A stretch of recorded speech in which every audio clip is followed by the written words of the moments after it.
Hindi dahil maganda ay kailangan mong habulin. Hindi lahat ng kinang ay kailangan mong hawakan. Tandaan mo ito, ang babae mo ay maaring maging biyaya, pero maaari rin siyang maging pagsubok. Kaya tanong ko sa'yo, marunong ka bang umiwas? O lagi kang bumibigay? Sa paningin ng mundo, ang tunay na lalaki ay maraming babae. Pero sa paningin ng karunungan, ang tunay na lalaki ay marunong umiwas. Hindi lahat ng kagandahan ay dapat angkinin. Hindi lahat ng tukso ay dapat patulan. Kung lalalim tayo sa Stoicism, isa sa mga turo nito ay, ang hindi mo kontrolado ay dapat mo nang bitawan. Pero ang sarili mong kilos, yan ang dapat mong pagtuunan ng disiplina. Epictetus. Tukso. Ito yung matamis sa simula pero lason sa dulo.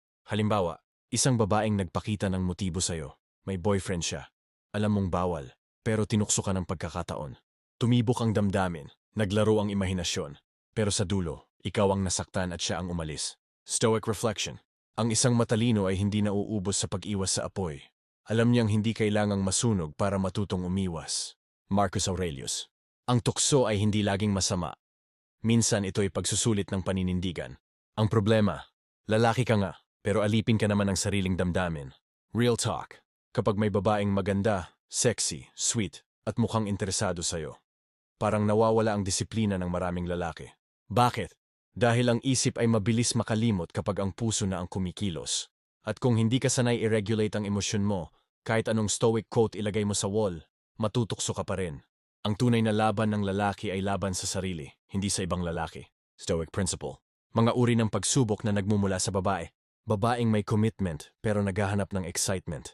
Babaeng ginagamit ang lambing bilang paraan ng kontrol. Babaeng naghihiganti sa dating partner at ikaw ang rebound. Babaeng gusto ka lang kapag may pera ka. Babaeng magaling sa simula pero may layuning sirain ang loob mo. Hindi ito para siraan ang kababaihan. Ito'y babala para sa mga lalaking madaling mabighani. Scenario. May babaeng kilala mo, magka-chat kayo gabi-gabi, may mga halong landi. Alam mong hindi ka dapat mahulog, pero gusto mo yung feeling. Dumating sa point na gusto mo na siya, pero hindi ka sigurado kung seryoso siya. Tanong, kapag ba nagparamdam ang babae, kailangan mo bang sumagot? Kapag ba sinabi niyang miss ka na niya, kailangang sagutin mong, ikaw rin? Sagot ng Stoicism. Ang damdamin ay dumarating, pero ang aksyon ay dapat pinag-iisipan. Hindi mo hawak ang nararamdaman mo, pero hawak mo kung paano ka tutugon. Actionable advice. Bago ka mag-reply, tanungin mo, makakatulong ba ito sa katahimikan ng isip ko? Kung alam mong wala namang patutunguhan, stop investing emotionally. Gusto mo lang yung feeling na may gusto sa'yo, hindi yung babae mismo. Stoic training, ang disiplinang panglalaki. Step 1. Rewire your thinking. Kapag may babaeng nagustuhan mo, huwag agad magpakalunod sa emosyon. Tanungin mo, may respeto ba siya sa sarili niya? May respeto ba siya sa akin? O baka ginagawa niya lang akong laruan ng emosyon niya? Kung ang isang bagay ay hindi makakabuti sa katahimikan ng loob, iwasan ito. Seneca. Step 2. Master your desires. Hindi lahat ng gusto mo ay para sa'yo. At hindi porke available ay para piliin mo. Stoic discipline tip. Practice delayed gratification. Sanayin ang sarili na hindi agad bumigay sa tawag ng laman. Step 3. Live with purpose. Ang lalaking may layunin, hindi naaabala ng pa-cute. Ang lalaking may direksyon, hindi nalilihis ng daan dahil sa isang babae lang. He who is everywhere is nowhere. Seneca, kapag lahat na lang pinapatulan mo, wala kang patutunguhan.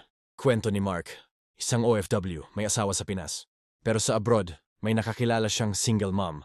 Mabait, maalaga, malambing. Hanggang sa nahulog siya. Iniwan niya ang pamilya niya, pero pagkaraan ng 6 na buwan, iniwan din siya ng babae. Lesson, hindi lahat ng presensya ay dapat tanggapin. Hindi lahat ng lambing ay pagmamahal. What Mark should have done, kinumusta ang sarili. Pinalalim ang disiplina, at inalala ang mga taong umaasa sa kanya. Daily stoic practices para maiwasan ang tukso. 1. Morning reflection. Anong tukso ang posibleng harapin ko ngayon? Paano ko ito maiiwasan?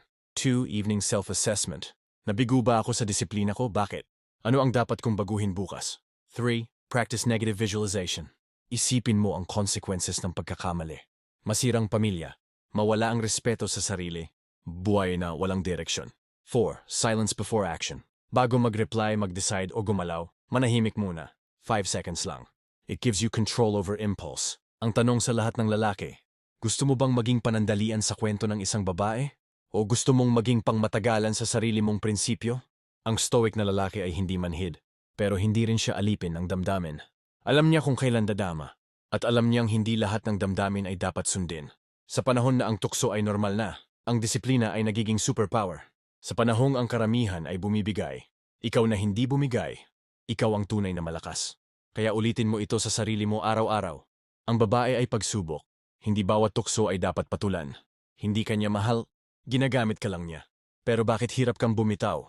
Dahil sa totoo lang, hindi siya ang problema, kundi ang sarili mong kahinaan. Maraming lalaki ang bumibigay hindi dahil malakas ang tukso, kundi dahil mahina ang prinsipyo. Oo, masarap ang pakiramdam kapag pinapansin ka ng babaeng gusto mo. Pero masakit kapag nalaman mong laro lang pala ang lahat. Sa Stoicism, ang isang mahalagang aral ay ito. It is not the thing itself that disturbs you, but your judgment of it. Epictetus. Hindi yung babae ang problema, kundi ang pagbibigay mo ng maling kahulugan sa ginagawa niya. Bakit nahuhulog ang lalaki sa mali? 1. Validation addiction. Yung feeling na mahalaga ka kasi may babae na naglalambing? Akala mo love na, pero totoo. Na-addict ka lang sa pansin. Halimbawa, uy, ang cute mo sa profile mo ngayon.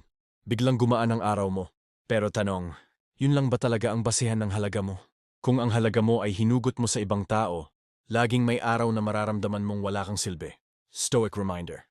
2. Insecurity disguised as romance.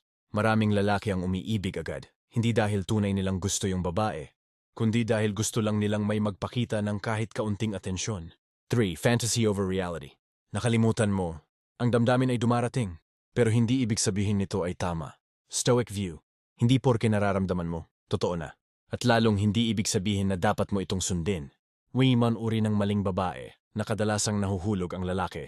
1. The sweet but taken girl. Alam mong may boyfriend siya, pero ang bait niya sa'yo. Gusto mong paniwalaan na baka ikaw ang tamang lalaki sa maling panahon.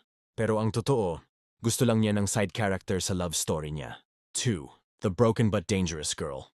Laging sinasabi, nasaktan na kasi ako dati, kaya ikaw naman, parang bayani, gusto mong ayusin siya. Pero sa huli, ikaw din ang magiging sunod na masisira. Hindi tungkulin ng isang lalaki ang ayusin ng babae. Tungkulin niyang ayusin ang sarili para hindi siya mapasok sa gulo. 3. The flirty but bored girl. Wala siyang balak na seryosohin ka. Gusto lang niya ng kausap kapag walang magawa. At kapag na-in-love ka na, maglalaho siya bigla. 4. The transactional girl. Mabait lang siya kapag may padala. Pag wala kang ambag, wala ka ring halaga. 5. The power trip girl. Ginagamit ang paasa at papansin para maramdaman niyang may control siya sa damdamin mo. Kapag nagpakita ka ng kahinaan, lalo kanyang lalaruin. Ang stoic na paraan ng pagkilala sa red flags. Principle number 1. Observe more, react less. Bago mo sagutin ang DM, pag-isipan mo muna, nagpapakatotoo ba siya? May respeto ba siya sa boundaries? O ginagamit niya lang ang lambing para makuha ang gusto niya? Principle number 2. If something causes internal chaos, it's not aligned with virtue. Kapag gulo ang dala niya sa isip mo, hindi siya ang para sa'yo. Ang Stoicism ay nagtuturo ng katahimikan sa loob. Kung siya ang dahilan ng anxiety mo, trust issues mo, at overthinking mo, malamang hindi ito tunay na pagmamahal. Emotional manipulation, ang paano ka ginagamit? Technique 1-1, hot and cold treatment. Ngayon sweet, bukas cold. Parang laging may kulang sa atensyon niya. Ginagawa kanyang laruan ng emosyon niya. Technique number 2, guilt tripping. Hindi mo na ako mahal kasi hindi mo ako tinutulungan. Kapag hindi mo sinusunod ang gusto niya, sinisisi ka agad. Ang resulta, nauubos ka emotionally. Technique number 3, silent treatment. Hindi ka kinakausap para parusahan ka. Pero sa halip na tumayo ka sa prinsipyo, ikaw pa ang magsosorry. Dahil ayaw mong mawala siya.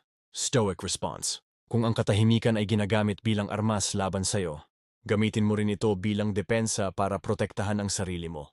Paano lumaban nang hindi bumababa ang antas? Hindi mo kailangang maging toxic para iwasan ang toxic. Hindi mo kailangang magsalita ng masama para umiwas sa mali. Stoic tips. 1. Don't react right away. Bawat salita niya ay hindi mo kailangang tugunan. Katahimikan minsan ang pinakamalakas na sagot. 2. Redirect your focus. Imbes na obses ka sa kanya, ilaan mo ang oras mo sa mga bagay na nagbibigay halaga sa buhay mo. Kalusugan, pamilya, panalangin, disiplina. 3. Control your imagination. Huwag mong romanticize-in ang sitwasyon. Hindi kayo movie. Wala kang scriptwriter. Kung chaos ang dala niya, huwag mong gawing nobela ang kalokohan. Stoic exercise para makalaya. Daily mental exercise. Pag nawala siya, anong matitira sa akin? Kapag ang sagot mo ay wala, ibig sabihin, ginawa mong sentro ng mundo ang maling babae. Pero kung ang sagot mo ay mas maraming peace, mas malinaw na isip, mas diretsong landas, then congratulations. Unti-unti ka nang bumabalik sa sarili mo. Ang Stoicism ay hindi tungkol sa pagiging manhid. Tungkol ito sa pagpili ng mas mataas na layunin kaysa pansamantalang aliw. Choose not to be harmed, and you won't be. Marcus Aurelius. Kung pipiliin mong hindi magpaapekto, kahit anong tukso pa iyan, wala yang kapangyarihan sa'yo. Kung lagi kang nahuhulog sa maling babae, hindi laging kasalanan niya. Minsan kasalanan mo rin, kasi alam mong mali pero pinili mo pa rin.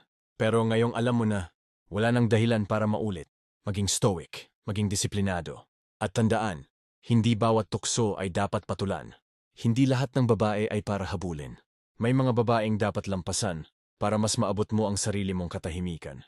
Iniwan ka niya, ginamit ka, sinaktan ka. Pero tanong, hanggang kailan mo hahayaang sirain ka ng isang babae na hindi ka naman pinahalagahan? Hindi ka mahina dahil nasaktan ka. Hindi ka bobo dahil naniwala ka. At lalong hindi ka talunan dahil umasa ka sa maling babae. Pero may tanong ang stoicism na dapat mong sagutin. Ngayon na tapos na ang kwento ninyo, bumalik ka ba sa sarili mo? O naiwan ka pa rin sa dati mong pagkahulog? Pagkilala sa pinagmulan ng sakit. Bakit masakit? Hindi lang dahil sa kanya, kundi dahil iniwan ka niya na may daladalang bahagi ng pagkatao mo. Nasira ang tiwala mo. Nanghina ang loob mo. Nawala ang tiwala mo sa sarili. Pero tandaan mo, no one can steal your peace unless you hand it over. Stoic principle. Reframing the pain. Sa halip na tanungin kung bakit kanya iniwan, tanungin mo, ano ang natutunan ko sa kanya? Saan ako naging mahina? Anong parte ng sarili ko ang kailangan kong ayusin? Ang 7 bagay na dapat mong bawiin mula sa maling babae. 1. Pagkakatahimik. Nawala ang peace mo dahil laging siyang laman ng isip mo. Bawiin mo ang katahimikan ng isip. 2. Pagpapahalaga sa sarili. Huwag mong hayaang ang tingin niya sa iyo ang maging batayan ng halaga mo. 3 oras. Kung dati 3-4 oras ka sa chat, ngayon ibuhos mo yan sa skills, family, o fitness. 4. Attention. Sobrang halaga ng atensyon mo. Kung ibinibigay mo ito sa maling tao, ikaw din ang nauubos. 5. Pag-asa. Huwag kang umasa sa taong hindi sigurado. Mas mabuting magtiwala sa sarili kaysa umasa sa tao na hindi mo kontrolado. 6. Pangarap. Baka napabayaan mo ang sarili mong plano dahil inuna mo siya. Ibalik mo ang direksyon mo. Shift pananalig sa Panginoon at sa layunin mo. Walang relasyon ang mas mahalaga kaysa relasyon mo sa Diyos at sa katahimikan ng sarili mong konsensya. Stoic way of healing. Hindi lahat ng sugat ay dapat palaging kamutin. Naman mas stoic ay naniniwala na ang sakit ay bahagi ng buhay, pero hindi ito dapat manatili sa loob ng puso. Stoic reflections. Kung nasaktan ka, hindi mo kontrolado, pero ang reaksyon mo pagkatapos, nasa iyo. Epictetus. Kaya ganito ang stoic path sa healing. Unacceptance. Huwag mong i-deny. Nasaktan ka, pero hindi ito katapusan ng mundo. 2. Responsibility. Wala ka sa relasyon para saktan. Pero kung pinilit mong manatili kahit alam mong mali, may parte ka rin sa pagkasira. 3. Reflection. Ano ang tinuro sa iyo ng sakit na ito? Anong pattern ang kailangan mong putulin? 4. Recalibration. Ayusin muli ang direksyon ng buhay mo. Hindi lang dapat para sa susunod na babae, kundi para sa mas matibay na ikaw. Stoic practices para makabangon. Daily routine ng stoic na galing sa breakup. Umaga. Noto mga bagay na hindi ko kontrolado no mayon. Na paano ko mapoprotektahan ang sarili kong isip mula sa mga ito? Tanghali. Ang reaksyon ko ba ay base sa rason o sa damdamin? Gabi. Ano ang ginawa ko ngayon na nagpapalapit sa katahimikan ng loob? Anong bagay ang nagpalayo sa akin dito? Ang tanong hindi lang kung mahal mo siya, kundi may kapayapaan ka ba tuwing kasama mo siya? Dahil kung hindi, baka hindi siya ang tamang babae, kundi ang susunod na pagsubok. Galing ka na sa pagkahulog. Naranasan mo ng masaktan, maloko at maiwan. Pero ngayong tumayo ka na, ano ang susunod? Hindi ito tanong ng sino ang gusto ko, kundi sino ang karapat-dapat sa prinsipyo kong pinaghirapan kong buuin muli. The stoic man chooses with wisdom, not emotion. Ang lalaking wala pang disiplina, mabilis ma-attract sa maganda, sexy, malandi. Pero ang stoic na lalaki, iba ang batayan. Hindi lang aesthetic, hindi lang kilig. Ang hinahanap niya, katahimikan, respetong totoo, pagtutulungan. Sabi ni Marcus Aurelius, choose not what flatters the eyes, but what brings harmony to your inner world. Mga senyales na hindi siya para sa'yo. 1. Ginagawa kanyang option, pero gusto mo siyang priority. Lagi siyang busy. Laging may dahilan. Pero kapag may kailangan siya, bigla siyang available. Stoic view. Kung wala kang lugar sa ordinaryong araw niya, huwag kang paluloko sa biglaang lambing. 2. Emosyon lang ang pinapaandar niya, hindi rason. Laging padrama. Laging galit. Laging may issue. Pero walang solusyon. Ginagamit niya ang emosyon para kontrolin ang direksyon ng relasyon. 3. Pinipilit kanyang magbago para sa kanya. Pero siya ayaw baguhin ang sarili. Wala kang karapatang baguhin ang prinsipyo mo para lang i-maintain ang isang relasyon na hindi mo alam kung totoo. 4. Nababawasan ang halaga mo sa sarili mo kapag kasama mo siya. Dati disiplinado ka. Tahimik ka. Ngayon, anxious ka, insecure, at laging confused. Stoic reminder. Kapag ang relasyon ang sumisira sa disiplina mo, hindi yan pagmamahal, kundi delikadong distraction. Stoic criteria sa pagpili ng tamang babae. 1. May disiplina sa emosyon. Hindi laging galit. Hindi laging drama. Marunong makinig, hindi lang magsalita. 2. May respeto sa oras at tahimik na sandali. Hindi siya dependent sa attention mo. Kaya niyang mamuhay nang hindi ka minamanipula gamit ang silence or guilt. 3. Kaya niyang sumabay sa layunin mo, hindi sa gabal dito. Hindi siya kompetisyon. Hindi siya pabigat. Katuwang siya sa direksyon ng buhay mo. 4. Pinapalakas niya ang loob mo, hindi iniinsulto ang kahinaan mo. Kapag mahina ka, hindi ka niya tinatapakan. Pinapatatag ka niya sa pamamagitan ng suporta, hindi sermon. Redefining love through stoicism. Hindi lahat ng mahal kita ay totoo. Minsan love daw, pero puno ng kontrol, takot, at pagkakait ng kapayapaan. Stoic perspective on love. True love is rooted in freedom, virtue, and mutual respect. Anything less is possession masked as affection. Ang totoong pagmamahal, hindi may takot mawalan, pero marunong magpahalaga. Hindi emosyon lang, kundi may dahilan. Hindi lang masarap sa simula, kundi matatag sa dulo. The inner checklist, tanong ng Stoic sa sarili. Kapag gusto mo ang isang babae, itanong mo ito sa sarili mo. 1. May katahimikan ba sa isip ko tuwing kasama ko siya? 2. Pinapaalalahanan ba niya ako sa layunin ko o inaalis ako roon? 3. May respeto ba siya kahit hindi kami magkasundo? 4. Nagmumura ba siya? Nilalait ba niya ako kapag may tampuhan? 5. Mas natatakot ba akong mawala siya kaysa sa mawala ang sarili ko? Kung mas marami ang hindi kaysa sa o, baka hindi pag-ibig iyan, kundi pagkakagapos. Ang tamang babae, hindi perpekto pero mapayapa. Hindi mo kailangang hanapin ang perpektong babae. Pero ang kailangan mo, yung babaeng hindi mo kailangang isakripisyo ang sarili mo para lang manatili siya. Signs na siya ay worth it, stoic-based. Tahimik siyang gumagalang sa prinsipyo mo. Hindi kanya kinokontrol gamit ang selos o drama. Alam niyang ang lalaking may misyon ay hindi laging available, pero hindi ibig sabihing hindi mahal. Siya rin ay may sariling layunin, hindi lang umiikot sa relasyon. Pinapahalagahan niya ang katahimikan, pananampalataya, at respeto. Kapag may kapayapaan ka sa piling niya, yan ang babaeng hindi pagsubok, kundi biyaya. Pagsasanay ng disiplinadong pag-ibig. Stoic practice para sa relasyon. 1. Love but don't idolize. Mahal mo siya, pero hindi siya ang sentro ng mundo mo. Ang Diyos at misyon mo pa rin ang una. 2. Be vulnerable but set boundaries. Marunong ka pa ring magmahal, pero alam mo kung kailan dapat ipaglaban ang sarili. 3. Grow with her, not for her. Hindi ka nagbabago para lang magustuhan. Nagbabago ka dahil gusto mong maging karapat-dapat. Una sa sarili, bago sa kanya. Baka hindi mo pa talaga makikilala ang tamang babae hanggat hindi mo pa nabubuo ang tamang sarili. At kapag dumating siya, hindi mo na kailangang tanungin kung siya na ba. Dahil sa katahimikan ng isip mo, malalaman mong hindi mo na kailangang patunayan, pilitin o habulin. Kasi ang babaeng para sa'yo, hindi ka sinusubok kundi pinalalago. Kung naramdaman mong panahon na para piliin ang sarili mo, mag-comment ka sa baba ng pipiliin ko ang kapayapaan, sa sarili, sa relasyon, sa buhay, at i-share mo ito sa lalaking hindi sigurado kung mahal siya o ginagamit lang siya.